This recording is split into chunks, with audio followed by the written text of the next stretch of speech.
గాల్లో ఎగరాల్సిన విమానాలు ఎగరను అని మొండికేసి ఎయిర్పోర్ట్లలోనే ఆగిపోవడం వల్ల మొత్తం భారతదేశంలోని చాలా మంది ప్రజలు ఎవరైతే విమానయాన ప్రయాణాలు చేస్తారో మహిళలు, వృద్ధులు, కుటుంబాలు అనేది లేకుండా అనేక మంది తీవ్ర ఇబ్బందులకు గురైన సంఘటనని మనం ఇండిగో వివాదంలో చూసాం. అసలు ఇండిగో సంక్షోభం ఏంటి? ఇండిగో సంక్షోభం అనేది వచ్చిందా? కల్పించారా? ప్రభుత్వాలు ఇండిగోని కంట్రోల్ చేస్తున్నాయా, లేకపోతే ఇండిగోనే ప్రభుత్వాన్ని కంట్రోల్ చేస్తుందా? ఈ ఇండిగో సంక్షోభాన్ని మనం వివరంగా తెలుసుకునేందుకు మనతో పాటు ఇప్పుడు భారత కార్మిక సంఘాల సమాఖ్య IFTU జాతీయ ఉపాధ్యక్షులు పి ప్రసాద్ గారు ఉన్నారు. వారితో మాట్లాడి ఈ అంశం గురించి మనం లోతుగా తెలుసుకుందాం.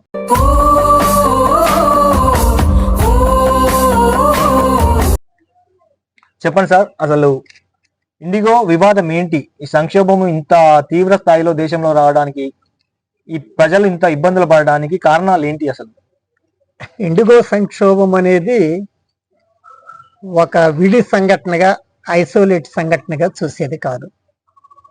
ఇది మొత్తం దేశంలో ఆర్థిక వ్యవస్థలో వస్తున్న పరిణామాల్లో ఇది ఒక భాగంగా మాత్రమే చూడాలి.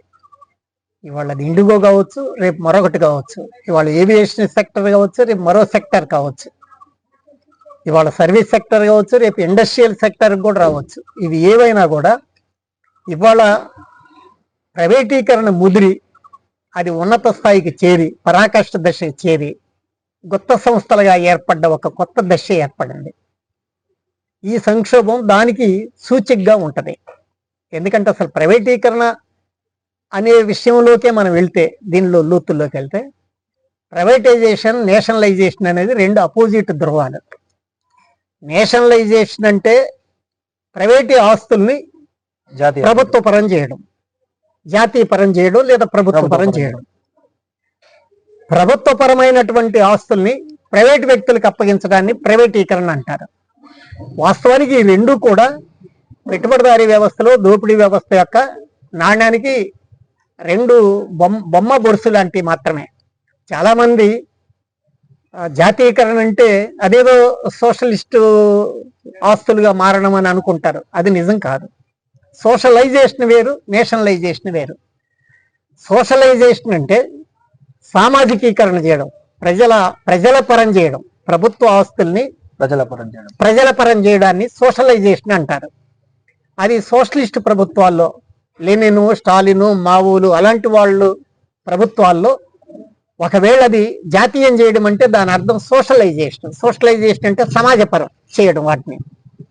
కానీ దోపిడీ వ్యవస్థలో, వర్గ సమాజంలో దోపిడీ ప్రభుత్వాలు చేసే జాతీయకరణ అంటే దోపిడీ ప్రభుత్వమే ప్రజల్ని అణిచివేయడానికి ఉపయోగపడే సాధనం, అది రాజ్యాంగ యంత్రం.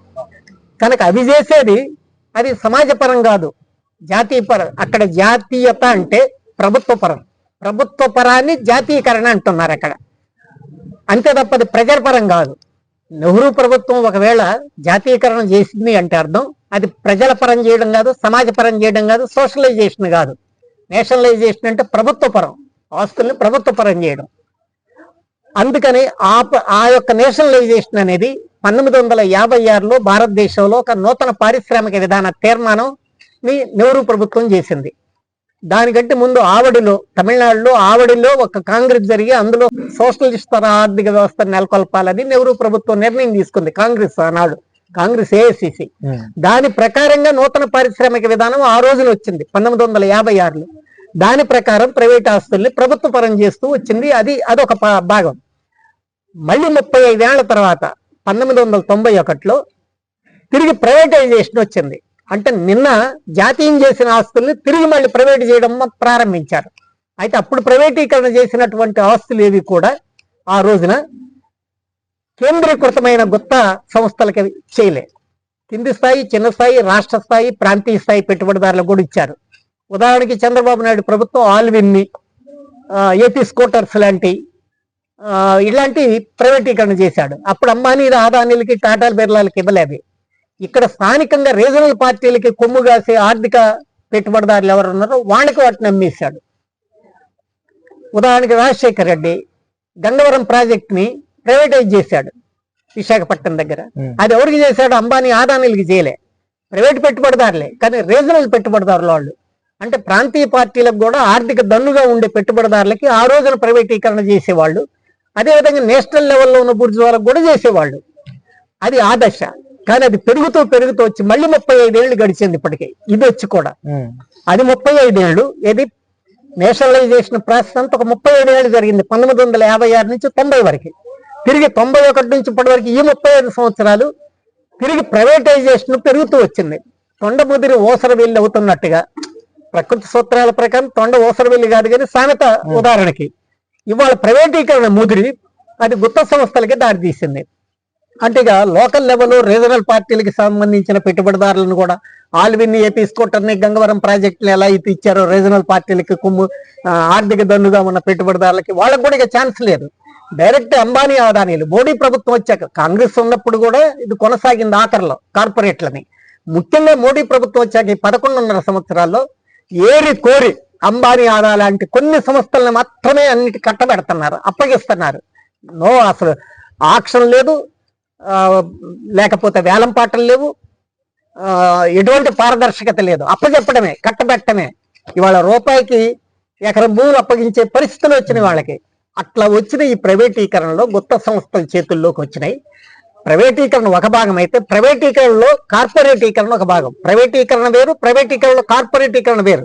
కార్పొరేటీకరణ అంతా ప్రైవేటీకరణే, కానీ ప్రైవేటీకరణ అంతా కార్పొరేటీకరణ కాదు. ఆల్విన్ని, ఏపీ స్కూటర్స్ ఎవరో చిన్న చిన్న వాళ్ళకి ఇస్తే అది కార్పొరేటీకరణ కాదు, ప్రైవేటీకరణ మాత్రమే. కానీ వాళ్ళ అంబానీ, అదానీ లాంటి కార్పొరేట్ సంస్థలకు అప్పగించడం అనేది కార్పొరేటీకరణ. ఈ కార్పొరేటీకరణ దశలో ఒక దశకు వచ్చిన తర్వాత గుత్త సంస్థలు, అందులో కూడా ఒక్కొక్క సెక్టర్ ఒక్కొక్క. ఇప్పుడు ఏవియేషన్ సెక్టర్ కేవలం ఇద్దరికే ఉన్నాయి, ఇప్పుడు ఇండిగోకి మరియు ఎయిర్ ఇండియా రెండుకే ఉన్నాయి. అట్లే పోర్ట్లు ఒకళ్ళకి, ఇంకో రంగం ఒకళ్ళకి, ఇంకో రంగం వాళ్ళకి ఇచ్చేస్తున్నారు. టెలికాం ఒకళ్ళకి, బిఎస్ఎన్ఎల్ ఒకళ్ళకి, రకరకాలుగా ఇచ్చేస్తున్నారు. ఈ స్థాయికి వచ్చిన తర్వాత, ఒకప్పుడు మనం ఎక్కడో విన్నాం, లాటిన్ అమెరికా దేశాల్లో కోకోకోలా కంపెనీ, గోల్డ్ స్పాట్ కంపెనీలు ప్రభుత్వాలను పడగొడుతున్నాయి అని చెప్పి మనం విన్నాం. ఆఫ్రికా ఖండంలో మినరల్ కంపెనీలు ప్రభుత్వాలు పడగొట్టాయి, కూల్చివేసిన చరిత్ర ఉంది, మనం విన్నాం. ఇవాళ భారతదేశంలోకి వచ్చింది. ఎక్కడో లాటిన్ అమెరికా, ఆఫ్రికాలో మనం కోకోకోలా కంపెనీ ప్రభుత్వాన్ని మారుస్తుంది అనుకున్న రోజుల నుంచి ఇవాళ భారతదేశంలో ఏవియేషన్ సెక్టర్ లో ఉన్న ఇండిగో కంపెనీ ప్రభుత్వ నిర్ణయాలను ఉల్లంఘించి 1.5 ఏళ్లు కూడా అమలు చేయకుండా పైలట్లకి రెస్ట్ సూచన ఏదైతే డీజీసీఏ ఇచ్చిందో, directorate of general civil aviation ఏదైతే ఉందో వాటిని అమలు చేయకుండా తాత్సారం చేశారు. పేదవాడు కనీసం వాడు ఇవ్వాల్సిన అప్పులు వెంటనే ఇవ్వకపోతే జప్తులు చేస్తున్నారే, ఎందుకు అమలు చేయలేదని ప్రశ్నించడానికి బదులు వాళ్ళు సమ్మె చేస్తారు. సమ్మె కార్మికుడు హక్కు, కార్మిక వర్గం హక్కు. కానీ కార్మిక వర్గ హక్కుని యాజమాన్యం తీసుకుంది. కార్మిక వర్గం పోరాడి సాధించుకునే 8 గంటల పని దినాన్ని దాన్ని రద్దు చేయడానికి యాజమాన్యాలు గుత్త సంస్థలుగా మారిన తర్వాత వాళ్లే సమ్మె చేసే పరిస్థితికి వచ్చింది. బ్లాక్ మెయిల్ అస్త్రంగా ప్రయోగించారు. దానికి మోడీ ప్రభుత్వం లొంగిపోయి వెంటనే ఉపసంహరించుకొని ఇంకా రాయితీలు ఇచ్చింది. ఏదో మళ్ళీ ఫిబ్రవరి చూద్దాం. మళ్ళీ ఫిబ్రవరి కూడా అది మామూలుగానే మేనమేషాలు లెక్క పెట్టమే తప్ప ఏమీ చేయలేరు. అందుకనే ఇవాళ ఇది మనకి కనబడేది ఏంటంటే, సంక్షోభం ఎందుకు వచ్చిందంటే గుత్త సంస్థలకు ఏర్పడ్డ ఫలితంగానే వచ్చింది.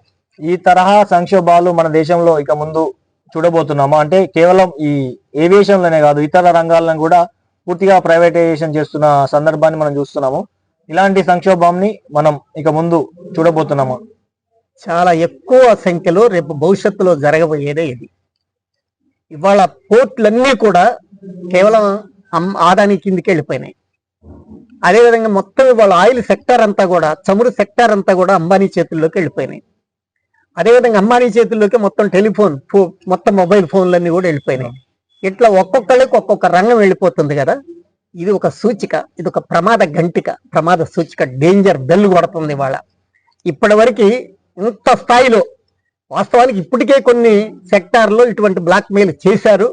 అయితే ఇంత వెలుగులోకి రాలేదు. ఇది వెలుగులోకి రావడానికి కారణం ఏంటంటే, ఏవియేషన్ సెక్టార్ది ఒకేసారి 1000 ఫ్లైట్లు ఆపేసిన తర్వాత వాటిలో ప్రయాణం చేసే వాళ్ళకి సమాజంలో ఉన్న స్థానాన్ని బట్టి, ఇందులో అందరూ కూడా దోపిడీ వర్గాలు అంటలే, కానీ higher middle class, rich class, సంపన్న వర్గాలు, అదేవిధంగా బ్యూరోక్రటిక్ వర్గాలు అందరినీ కూడా స్తంభింపజేసింది కనుక వీళ్ళంతా నోరున్న వాళ్ళు, వోకల్ సెక్షన్స్ అంటే నోరున్న వర్గాలు కనుక, middle class, higher middle class వీళ్ళంతా సాంకేతికంగా సోషల్ మీడియాని బాగా ఉపయోగించగలిగిన, ప్రభావితం చేయగలిగిన, మీడియాని ప్రభావితం చేయగలిగిన వర్గాలు కనుక వీళ్ళ స్తంభింపజేసినప్పుడు ఇది బాగా ఫోకస్ లోకి వచ్చింది, వెలుగులోకి వచ్చింది.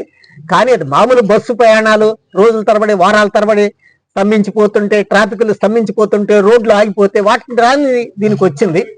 అందుకని ఇవాళ సంక్షోభం ఒకటి వెలుగులోకి ఏదైతే వచ్చిందో ఇది రేపు అన్ని రంగాల్లో కూడా పోర్టుల్లో కానీ లేకపోతే టెలికాం సెక్టర్లో కానీ ఇన్సూరెన్స్ సెక్టర్లో కానీ అన్ని సెక్టర్లో ఇలాంటి రాబోతున్నాయి అంటానికి ఇది ఒక సూచికనే మనం భావించాలి. అంటే మీరు ఇంతకుముందు చెప్పినట్టు ప్రభుత్వం ఆల్రెడీ ఇండిగోకి టైం ఇచ్చింది, ఇంత టైంలో మీరు ఈ రూల్స్ పాటించాలని ఇచ్చిన తర్వాత కూడా వాళ్ళు పాటించకుండా ఇవాళ ప్రభుత్వాన్ని బ్లాక్ మెయిల్ చేస్తున్నారంటే ప్రభుత్వము ఇండిగో అంటే ఇండిగో యాజమాన్యాలు ప్రభుత్వ పెద్దలకి ఉన్న సంబంధాల కారణమా, ప్రభుత్వాలు కూడా పూర్తిగా ప్రైవేటీకరణ వైపే వెళ్తున్నారు కాబట్టి ఇండిగోని వాళ్ళు ఆటోమేటిక్ గా వాళ్ళు ఇండైరెక్ట్ గా ప్రోత్సహిస్తున్నారా? ఇక్కడ ఒకేసారి ఒక నిర్ధారణకి రాలేము. ఇలాంటి పరిస్థితుల్లో ప్రభుత్వాలు, పెట్టుబడిదారులు, కార్పొరేట్ కంపెనీ యాజమాన్యాలు ముందస్తు కుమ్మక్కుతో జరిగే కొన్ని ఉంటాయి. రెండవది ఏంటంటే కొత్త సంస్థల మధ్య పోటీలో ప్రభుత్వం ఎటు తేల్చుకోలేక నలుగుతున్న సమయంలో ఒక్కొక్కసారి వైరుధ్యాలు ఏర్పడతాయి. ఎస్టాబ్లిష్డ్ కార్పొరేట్లకి ఎస్టాబ్లిష్ కాబోయే కార్పొరేట్లకి మధ్య వైరుధ్యాలు ఉంటాయి. ఒక రంగం వాళ్ళకే ఇచ్చారు మాకు కూడా ఎందుకు ఇవ్వలేదు అనే కార్పొరేట్లు కూడా కొంతమంది ప్రభుత్వాల మీద ఒత్తిడి తెస్తుంటారు ఇండైరెక్ట్ గా. అందుకని అక్కడ పూర్తి స్థాయి లాలూచి పడకపోయినా రెండు కార్పొరేట్లు పరస్పరం పోటీ పడే రెండు కార్పొరేట్ల మధ్య నలిగిపోయే పరిస్థితుల్లో ఇచ్చేయి ఒక్కొక్కసారి కొంతమందికి నచ్చవు ప్రభుత్వాలు ఇచ్చాయి. ఇది రెండవది. మూడవది, తమ ప్రభుత్వ పాలన భవిష్యత్తులో నిలబడాలంటే ఏవియేషన్ సెక్టర్ మీద ఆధారపడి ప్రయాణం చేసేటటువంటి పౌర సమాజంలో ఒక లేయర్ ఏదైతే ఉంటుందో క్రిమి లేయర్, ఇట్లాంటి లేయర్ ని మనం దూరం చేసుకుంటే, వాళ్ళని హత్య చేస్తే రేపు మనకి ఓటింగ్ ఎన్నికలు నిలబడతాయో లేదో అనుకున్నప్పుడు ప్రభుత్వం ఒక్కొక్కసారి చిన్న డైవర్సిటీ ఉన్న నిర్ణయాలను కూడా ఒక్కొక్కసారి చేస్తుంది. ఇది మోనోపలీ కంపెనీలు, గుత్త సంస్థలని పూర్తిగా కుమ్మక్కు కాకుండా ఇది అమలు చేయక తప్పదయ్యా నువ్వు అని ఒకసారి తమ రాజకీయ పరపతి పునాది కోసం కూడా అంటాయి. ఇందులో ఏది అనేది ఇప్పుడు మనం చెప్పలేం, కానీ ఫైనల్ ఏం జరిగిందనేది చెప్పగలం. కుమ్మక్కు అయ్యింది. ఇప్పుడు ఎందుకు అయ్యింది? వాళ్ళకి పర్మిషన్ ఇవ్వడం ద్వారా ప్రభుత్వం ఇంతమంది పౌర సమాజాన్ని ఈ ఫ్లైట్లని ఏ రూల్స్ పాటించకుండా అమలు చేయనప్పుడు వెంటనే నీ టెండర్ ని క్యాన్సిల్ చేస్తాను, మీకు ఇచ్చినటువంటి సంస్థను కూడా మేము క్యాన్సిల్ చేసే హక్కు మాకుందని చిన్న హెచ్చరిక కూడా చేయకుండా, వాళ్ళంతా బెదిరిస్తే హెచ్చరిక కూడా చేయకుండా లొంగిపోయింది గనక ఇది లొంగుబాటు కిందికి వస్తుంది. లాలూచి లొంగుబాటులో రెండింటి మధ్య తేడా ఉంది. లాలూచి అంటే ప్రీ అండర్స్టాండింగ్ ఇద్దరి మధ్య, లొంగుబాటు అంటే చిన్న డైవర్సిటీ ఉండి ఒకళ్ళు బెదిరించాక వెంటనే వాళ్ళకి లొంగిపోతే దాన్ని లొంగుబాటు అంటారు, సరెండర్ అంటారు, క్యాపిచ్యులేషన్ అంటారు. క్యాపిచ్యులేషన్ వేరు, లాలూచి వేరు, ఈ రెండు వేరు. ఇది లాలూచి కంటే లొంగుబాటు అనే అంశంగా చూడాల్సి ఉందని నేను అభిప్రాయపడుతున్నా. అంటే ఫైనల్ గా చెప్పండి సార్, ఇండిగో సంక్షోభం ద్వారా దేశ పాలకులు కావచ్చు, ప్రజలు కావచ్చు, తీసుకోవాల్సిన గుణపాఠాలు ఏంటి ఈ సంక్షోభం ద్వారా? ఇది వాస్తవానికి ఈ దాడి కార్మిక వర్గం మీద, ఈ సారాంశంలో కార్మిక వర్గం మీద, రూపంలో ప్రయాణికుల మీద, పైన ఫామ్ అంటే సూపర్ స్ట్రక్చర్ లో ఉపరితలంలో చూస్తే అది ప్రయాణికుల మీద యుద్ధం లాగా ఉంటది. కానీ అసలు సారాంశంలో, కాంటెంట్ లో, ఎస్సెన్స్ లో దాడి శ్రామిక వర్గం మీద. ఎందుకంటే పైలట్లకి 10 గంటలు ఏదైతే అంతర్జాతీయ ప్రమాణాల ప్రకారం ఉండాలని చెప్పిందో, పైలట్లు అంటే మామూలు వాళ్ళు కాదు, వాళ్ళు బ్లూ వర్కింగ్ క్లాస్ కాదు, ఈవెన్ వైట్ వర్కింగ్ క్లాస్ కూడా కాదు, వాళ్ళు చాలా సూపర్ స్కిల్డ్ వర్కర్లు. ఇవాళ ఒక హోటల్ వర్కర్ స్థానంలో పోటీ వర్కర్ని వెంటనే తేగలరు. ఒక పొలం పని కాకపోతే ఇంకో పొలం పని అతను పెట్టగలరు, ఫ్యాక్టరీ వర్కర్ని పెట్టగలరు. కానీ ఒక పైలట్ ని పెట్టాలంటే 3 ఏళ్ళు శిక్షణ పొందాలి. వాళ్ళు అత్యున్నతమైన స్థాయి శిక్షణ పొందుతుంటే రీప్లేస్ చేయలేరు ఒక అతన్ని. అటువంటి వాళ్ళకి కన్ను రెప్పబడితే, వాళ్ళు అనుకోకుండా రెస్ట్ నియమాలు పాటించదని కన్ను రెప్పబడితే ఫ్లైట్ ప్రమాదాలు జరిగే అవకాశం ఉంది.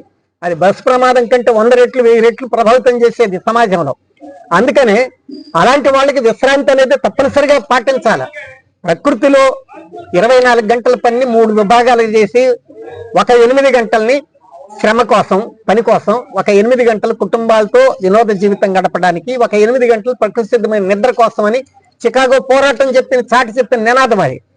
ఇవాళ శాస్త్ర సాంకేతిక రంగాలు పెరుగుతున్న కొద్దీ మనిషికి 8 గంటల యొక్క వినోదం 9, 10, 11, 12కి వెళ్ళాలి. ఒక 100 ఏళ్ల కింద గ్రంథాలయాలు లేవు, ఒక 1000 ఏళ్ల కింద ఇవేమి అనుభవించడానికి లేవు ఆనాడు మానవుడికి. కానీ వాళ్ళ మనిషి బయటికి వెళ్తే ఆరోగ్యం, వైద్యంతో సహా అన్నింటినీ ఆ సమయాలు కూడా ఇందులోకి, హాస్పిటల్కి దాని భార్య అనే పిల్లలు తీసుకెళ్ళటం, తన స్కూల్కి పిల్లల్ని పంపడం, ఇవన్నీ కూడా కుటుంబ జీవితంలోకి వస్తాయి. అంటే ఏనాడు లేనటువంటి వాళ్ళ శాస్త్ర సాంకేతిక రంగాలు పెరుగుతుంటే 8, 9గా, 10గా, 11, 12 గంటలుగా పెరగాల్సిన ఇటు వస్తుంది. రెండో వైపున శాస్త్ర సాంకేతిక రంగాల వల్ల ఉత్పాదకత పెరిగి, అంటే తక్కువ శ్రమతో ఎక్కువ పని, తక్కువ శారీరక శ్రమతో ఎక్కువ పని చేసేటటువంటి యాంత్రీకరణ పెరిగిన తర్వాత పని గంటల్ని 8 నుంచి 7 గంటలు, 6 గంటలు, 5 గంటల పని దినంగా మార్చాల్సిన రోజుల్లో నీకు 8 గంటల పని అమలు చేయకుండా అంతర్జాతీయ ప్రమాణాలకు విరుద్ధంగా దాన్ని ఇంత బెదిరించడానికి సిద్ధపడ్డదంటే పని గంటల మీద యుద్ధం, శ్రామిక వర్గం మీద యుద్ధం. వాళ్ళు 1000 మంది పైలట్లు ఉండొచ్చు, 2000 మంది పైలట్లు ఉండొచ్చు, కానీ ఈ దేశంలో 45 కోట్ల మంది శ్రామికుల యొక్క పని గంటల మీద దాడి. వాళ్ళ పని గంటల్ని ఆడిస్తే రేపు అన్ని వర్గాలు, అన్ని ఫ్యాక్టరీలు, పరిశ్రమలు, సేవా రంగాలు, షాపులు, దుకాణాలు, మొత్తం శ్రామిక వర్గం పందినాలు వాళ్ళకే, పైలట్లకే అమలు చేయటం లేదయా, వాళ్ళకే 12 గంటలు ఉంది, నేను చేయమని రేపు అన్ని చోట్ల ప్రశ్నించడానికి వీలు ఉంటుంది కనుక కోట్లాది మంది శ్రామిక వర్గం మీద వాళ్ళు అనుభవిస్తున్న పని గంటల మీద దాడిగా భావించాల్సిన అవసరం ఉందని భావిస్తున్నాం. అది మిత్రులారా, మనం ముందుగా మాట్లాడినట్టు ఎగరాల్సిన విమానాలు ఎగరడానికి మొండికేయలేదు. అసలు విషయం మనం ప్రసాద్ గారి మాటల ద్వారా తెలుసుకున్నది. వాటిని ఎగరకుండా వాటి యజమాన్యే వాటిని ఆపేశాడు. ఈ వివరణని మనకి ఇచ్చిన ప్రసాద్ గారికి మరొకసారి థ్యాంక్ యూ సార్. మీ విలువైన సమయాన్ని ఇచ్చి ఇండిగోలో దాగిన విషయాలని ప్రజలకి వివరంగా తెలియజేసినందుకు మరొకసారి మీకు ధన్యవాదాలు తెలియజేసుకుంటున్నాం. ఇది ఫ్రెండ్స్, ఇలాంటి మరిన్ని వీడియోల కోసం మన న్యూ డెమోక్రసీ ఛానల్ ని సబ్స్క్రైబ్ చేయండి, ఈ వీడియోని షేర్ చేయండి, లైక్ చేయండి. Thank you.